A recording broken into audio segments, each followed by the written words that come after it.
Hey guys, welcome back to my YouTube channel. If you're new here, my name is Ubamara and I'm so happy to have you on my channel. If you're a returning subscriber, welcome.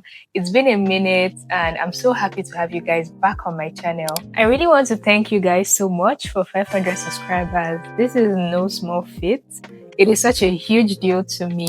And I'm so grateful to everyone that has subscribed to my channel, that has liked my videos, that has shared to friends. You guys are awesome. Thank you guys so much for 500 subscribers. So without further ado, let's get to the topic of this video. Earlier this year, I got my temporary residency in Russia, which is also known as the Rvpo. Since then, I've gotten a lot of questions about it, how the process works, what documents are needed, and so many other things concerning the process. So first things first, what exactly is the Rvpo? Rvpo basically means Разрешение на временное проживание в селе получения образования, which in English means the temporary resident in Russia on the basis of education. In simple terms, it's a legal status or a document which helps you stay in Russia without renewing your visa every year. And if you're a student, here is why it's important. After your graduation, you would get an extra 6 months visa. You can apply for the OMS, which is a free government health insurance. It also makes it easier for you to get certain jobs. And finally, once you have the Rvpo, which is the temporary residence permit, you'll be able to get the permanent residency after your current education.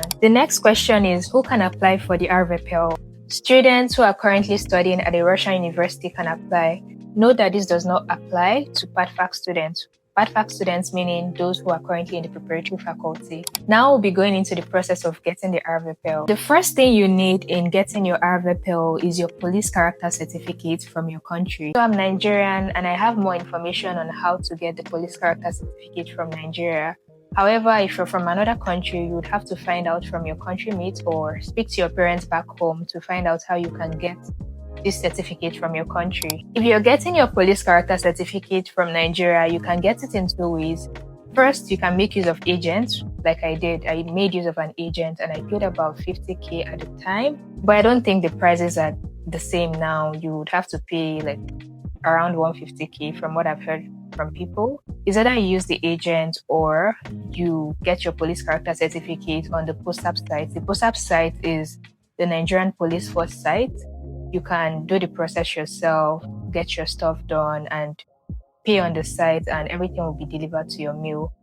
But some people who do not want to pass through the stress of getting the stuff done on the site, or they probably don't have a dollar card, you can make use of an agent because the agents collect money in Naira, but on the site you'd have to pay in dollars. But for whichever way you choose to do it, the process is fairly simple. You would be asked for your personal details, your name, your date of birth, your local government, your name, your BVN, and some other details. And after that, you'll be asked to do your thumb printing. After all of that is sent, your police character report should be ready in like 3 to 4 days and it will be sent to your mail. Now, the price for this step varies. Different agents collect different amounts. If you'd run your application on the Possap site, you'd pay a sum of about $75. So the next step after getting your police character certificate is authenticating your police character certificate at the Ministry of Foreign Affairs in Nigeria. Authenticating at the ministry should not cost more than 5,000 Naira from my experience. This step is very important. You have to take the police character certificate that has been sent to your email. You print it out because it will be sent in PDF form. So you have to print it out and take it to the Ministry of Foreign Affairs in Abuja.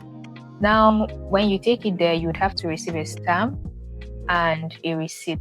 This receipt is important because without it, the Embassy of Nigeria in Moscow will not attend to you. Now, after getting your police character certificate and authenticating at the ministry, the next step you have to follow is bringing it to Moscow. So when your document comes to Russia, the first thing you have to do is to take it to the Nigerian Embassy in Moscow. If you're not from Nigeria, you have to take your police character certificate to your embassy. The purpose of taking it to the embassy is to legalize it, which will make it valid for use here in Russia. For the Nigerian embassy in Moscow, legalizing your document costs about 2,100 rubles. If you don't live in Moscow and for some reason you're not able to physically come to the embassy with your certificate, you can authorize someone to submit your documents for you. And if you're doing that, you will need to send the person with an authorization letter, copies of your passport, copies of the person's passport and their pervod as well, which is a translation of their own passport. After legalizing your documents at your embassy, you need to take your documents to my Documenty, which is the Ministry of Foreign Affairs here in Russia, and they will legalize your documents for you. When you take it there, you would pay a sum of 350 rubles, and your document should be ready in about 7 to 10 days usually.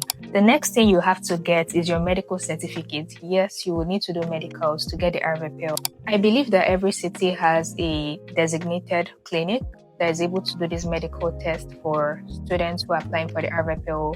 If you live in Moscow, the clinic that is designated for this is at Leninsky. I'll be linking the address to the description of this video. First, you have to call ahead and book an appointment, and you go there on the designated day for you. You do all your tests, and your results should be ready in about 7 days or a week or more. Getting your medicals done costs 6,800 rubles. I don't know if the price has increased now, but this is the standard price usually. The next step is getting your documents translated. So you'd have to translate all the pages of your passport. You would have to translate your police report, which you've gotten from my Documenty here in Russia. You will take it to a bureau pervod or a notarius and get your documents translated and notarized. In this step, you have to make sure that everything is correct. You have to make sure that it is as it is in your passport. No spelling should be misspelled. Nothing should be missing. Nothing should be mistaken for another. You just have to be very careful in this process. Getting your documents translated should cost about 3,000 rubles max. When I did mine, I spent around 2,700 rubles, and that was because of the location I went to. It might be more or less depending on where you choose to translate your documents. The next step is also getting copies of your documents ready. You'd have to get copies of your registration, copies of your current visa, copies of your green card, which is the police card here in Russia. You can also get copies of your passport, your data page, just in case. And then you have to have about 4 to 5 passport photographs of yourself ready as well. After getting all of this, you then have to fill your Zayavlenie in Rvpo, which is the main application form to be able to get the Rvpo. When filling this Zayavlenie, you have to be very, very, very, very careful. Different words apply to different genders. So when you're filling it, you have to make sure that what you're putting applies to your gender. And you have to make sure that your school's details are correct, the hospital details are correct. Everything has to be touched now. Like, everything has to be to the point, because if these things are not correct, by the time you go to the migration center, you will easily be sent back. I would be linking a blank Zayavlenie form to the description of this video so you can be able to download it if possible. After all of this is ready, the next step is getting an appointment to go to the migration center. For those who live in Moscow, you can get your appointments at Bakhrushina. I would link the address to the description of this video. You would go there with all your documents. You'll be able to pick a date that is available to go to Saharova, which is the migration center here in Moscow. If you're in a different city, the process might be fairly different, but you have to get an appointment to go to the migration center so you could find out how this works for your city. Now let's talk about Saharova, which is the migration center here in Moscow. Everyone knows how packed that migration center can be, so you don't want to be making a second trip or a third trip like me there. So you have to make sure that all your documents, everything is in order. Every spelling, every point in your document is correct. So when you get there, you have to wait your turn till your talon number is called. You have to get a talon at the entrance. You would wait for your talon number to be called, and when it's called, you go to the window. When you get to the window, everything on your Zayavlenie will be checked, your documents will be checked, your passport. They're basically making sure that everything is in order and everything is aligning with each other. Every detail on one document is aligning with the details on the other documents. This search is very thorough, very, very, very thorough. When you've passed through this stage and everything is okay, you would be asked to make a payment of, I think, 1,920 rubles, and your documents will be taken for a second check. This second check, everything will be checked again. They're making sure that everything is thorough, everything is correct. And if everything is okay, you would be asked to pay another sum of 1,600 rubles. Once your document has been collected for processing, you'd be given a spravka with the intended dates that your document should be ready. Peradventure, you are sent back, or you are told that something is not correct in your document. Instead of going back to Bakhrushina to get another appointment, you can just get another appointment there at Saharova instead of going all the way back and coming back again. You can just ask around and find out where you can get another appointment to come back there. Usually, this Rvpo takes about 2 months to get ready. People go there after 2 months and they find out their documents are ready. So you can just decide to wait for a period of 2 months or more than 2 months and make a visit back to Saharova to get your documents. After the 2-month period, you will need to go back to the immigration center for your Rvpo. When you go there, you would be getting just the stamp, which is this. You would also be given some documents that will enable you to get registration from your school. When you get the registration from your school, you can then go back to the immigration center to get your Rvpo visa on your passport.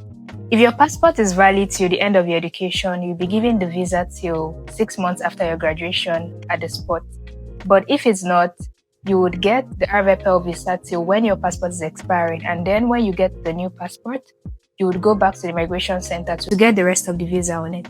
So that's basically the process of getting the Rvpo. I'll be linking all the blanks, all the addresses for those in Moscow to the description of this video.